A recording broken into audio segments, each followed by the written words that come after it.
Hey, what's up guys? I'm KBHD here, and I get asked almost all the time, like clockwork, what tablet I use the most. And to be honest, I don't really use tablets all that often, but when I do, it's the Nexus 10. And this is the Nexus 10 Revisited.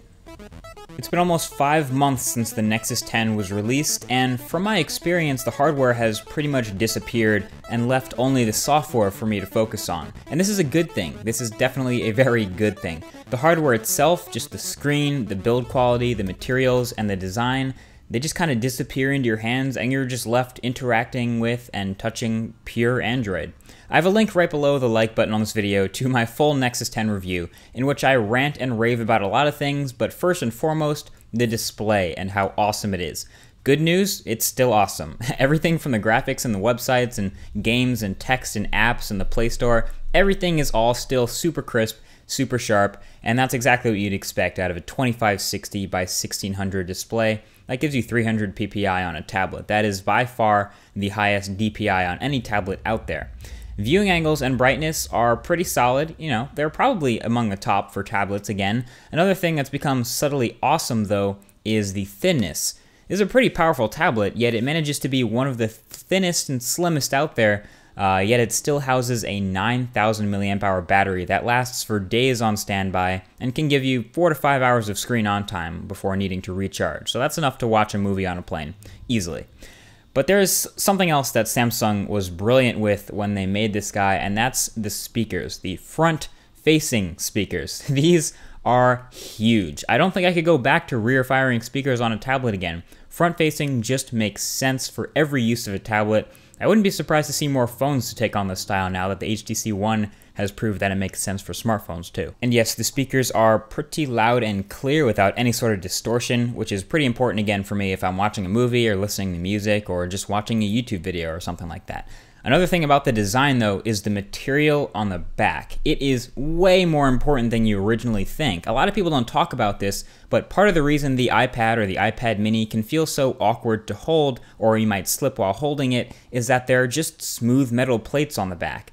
The Nexus 10 back is my favorite material on the back of any mobile device. It's polycarbonate. It's a rigid plastic, hardened plastic that has a sort of a soft touch feel that's just a little bit grippy / tacky on the back. So you can easily hold the weight of the Nexus 10 in one hand and it still feels natural. I think Google learned a lot from the success of the Nexus 7 and how nice it is to hold that they decided to use this sort of back. And the back welds on really nice and curves around to the front and just blends in with the design well. There's no other real way to put it. It just blends in and works with the Nexus 10's design. Also, speaking of design, the hardware itself has held up pretty well to regular constant use, and one of the unique points is actually these pogo pins at the bottom. I actually switched to the pogo pin charger instead of micro USB and actually found that it charges quite a bit faster, so I do recommend picking up one of these on eBay or something if you can get a Nexus 10. Definitely check this out, it's quite a bit faster. One last thing about the hardware, Google has been slacking on Nexus accessories, especially that mysterious smart cover-like accessory. Some of you may or may not know the Nexus 10 has a removable back, or at least up at the top. You can take the back off. And there's supposed to be an accessory that clips into the Nexus 10's back and folds over, and it has a nice soft microfiber on the inside and multiple color options. Basically a smart cover-like accessory for the Nexus 10. The Nexus 10 even has magnets inside that sleep and wake the display. It is just begging for an accessory like this as a companion. But as of right now, in March, 5 months after release, it's still MIA. Come on, Google.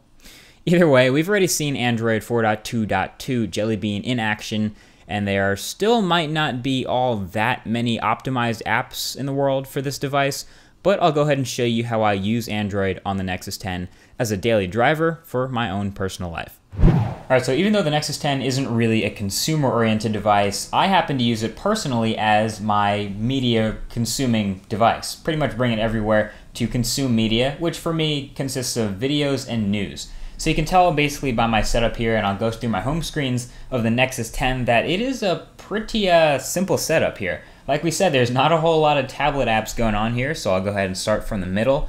In the center here, I have the Google Keep widget and the Google Drive widget, and that's it. And then I have a calendar widget on the left, Falcon Pro, which is my Twitter app, Reddit News, and Eye in the Sky. Eye in the Sky is a pretty sweet weather app, by the way. It's definitely a good looking one.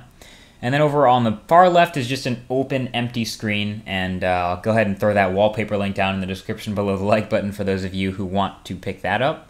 Then one to the right, we have the Google Play widgets here, just for recommended apps and recommended on Play. And then furthest to the right, I have some sound identifiers.